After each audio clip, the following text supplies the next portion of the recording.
Nangniningning yung mga mata niyan. Kapag halimbawang natapos na kayo, tingnan mo ang mga mata ng isang babae.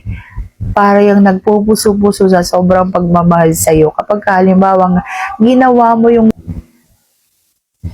Ang tanong ni Roland ay, bakit daw gusto ng babae na nasa ibabaw tapos yung dibdib ay ginagalaw? Ang ginagamit sa paggalaw doon sa dibdib ay syempre yung inyong mga bunganga. Sabihin na lang natin ganon. Isipin nyo na lang ganon ha. So ganon yung eksena. Bakit nga ba? Ito yung isa sa gustong gusto ko. So yun ang ating pag-uusapan for today's video. Interesado ka bang malaman kung ano aking sagot? Please keep on watching para bago yan. Kung bago ka pa lang sa akin channel, please consider to like this video and subscribe my channel.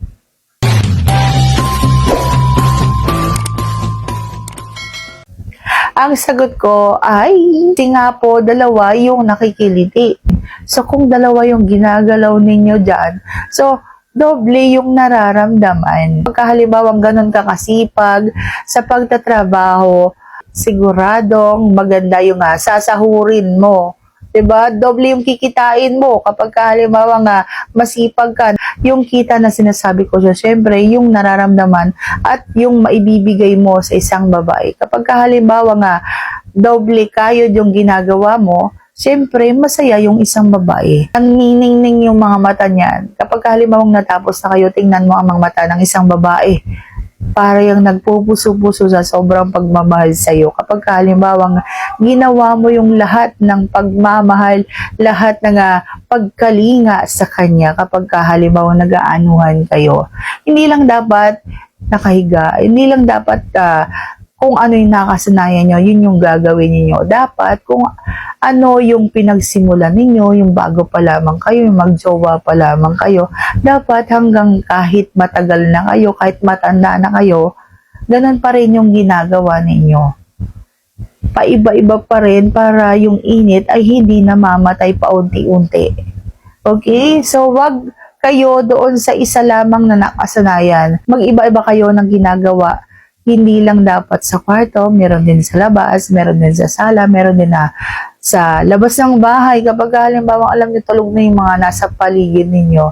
'Di ba?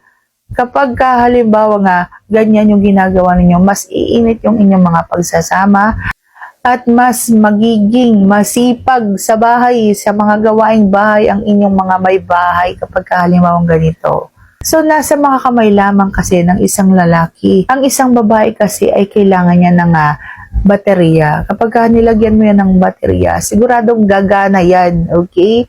So, ibig sabihin, kailangan ng konting kiliti-kiliti lamang dyan para yan ay gumana. At yung tanong mo na kapag nasa ibabaw ang isang babae. So, syempre, kapag halimbawa ginagalaw namin yung aming kinembero dyan. So, syempre, kami nagmamaneho, 'di ba? Tapos, medyo luluhod. Tapos, para maabot mo yung aming mga dibdib. So, syempre, yung kiliti nun, yung rapsa na naramdaman nun. So, syempre, ganun talaga yung mangyayari dyan. Ang kalabasan yan ay sobrang masasayahan ang isang babae. At yan lamang po ang aking vlog for today. Sana nagustuhan mo ang aking vlog nito. Kung nagustuhan mo, please consider to like this video and subscribe my channel. Thank you for watching. See you on my next vlog.